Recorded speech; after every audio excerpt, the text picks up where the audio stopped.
a.k.a. the Cyclone. Well, I got him right here, sitting next to me. Amo One. How you doing, What's up, Johnny? buddy? How you doing, What's man? up, Miss Caruso? How you doing? I'm very well. You good? Myself? You good? I got your name right this time. Yes, Now, listen, let me ask you before we get started Yeah. this issue. Where'd you come up with that name, Amo One?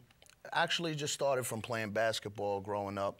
I'll shoot your lights out, and then, you know, eventually it just stuck. And writing graffiti, growing up in Brooklyn, good way to pass the time. You're originally from Brooklyn, right? From Brooklyn, New York, born and raised. Originally from Brooklyn myself. What part? Bay Ridge, and I grew up actually in Midwood. Okay. Yeah, so then I moved to Staten Island. Staten Island's The good. rest was history. Rest is history. So now listen, what got you into rapping? I started a long time ago, growing up, 83, 84. My sister was a beat girl, hanging out a lot. My parents were dancers and stuff like that. So I was always influenced by the music. And then once hip-hop started, it just became a lifestyle growing up, and there was really no outside of that. You know, house music for a little while in New York, but it was really, my passion was really hip-hop and rhymes and stories. I mean, old school. You know, DMC just got inducted, yeah, right? into the Hall of Fame, that's yeah, right. So. Old DMC, Run DMC. Rest in peace, Jam Master Jay. Yeah. Now listen, what's the situation with this the Save Coney Island Foundation? That's how I found you on MySpace. Yeah, actually, the Save Coney Island Coalition, we're just basically trying to stop Thor Equities from just taking over the amusement part of Brooklyn there and building high-rise condos and putting huge rents that no one in the neighborhood could really afford.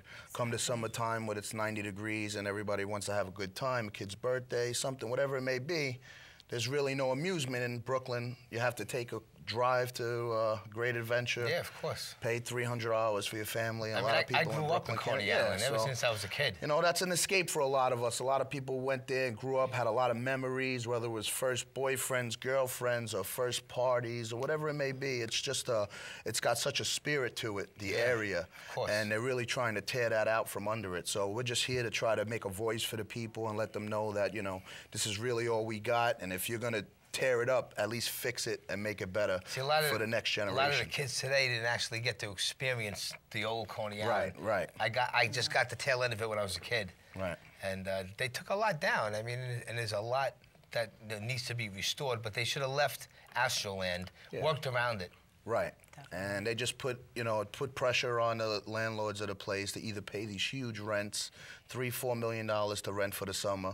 And the only way they can really pay those rents is by selling the rides. So once you sell the rides, there's really no reason to pay the rent because there's nothing for anybody to go to. So that's why we made the song Save Coney Island, just to let the people know, you know, what was going on in the boroughs, because a lot of people don't even realize that it's happening because they haven't been there in so many years. They just have those memories of, you know, when they were younger of Coney Island, so they still feel it's like that, but it's definitely changed. When I was screening, I screened people on with the show, and that's the song that hooked me and got you on the show.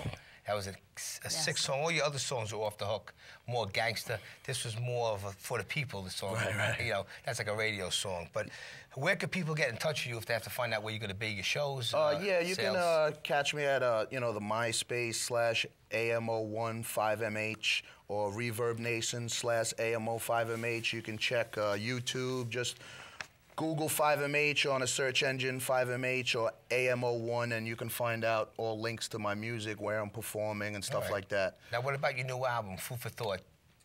New album, Food for Thought. Give us the concept on that. The concept for Food for Thought was really a lot of times when somebody gets some music, they don't necessarily have the time to listen to the whole thing at once.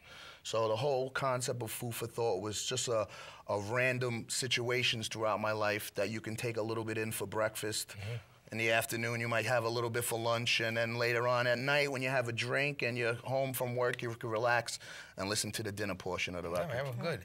Well, listen, all the best with you, and I want you on the show in the future. Yo, thank you. Definitely Pleasure. awesome. Pleasure. God bless you. Amo One. Nice to meet you.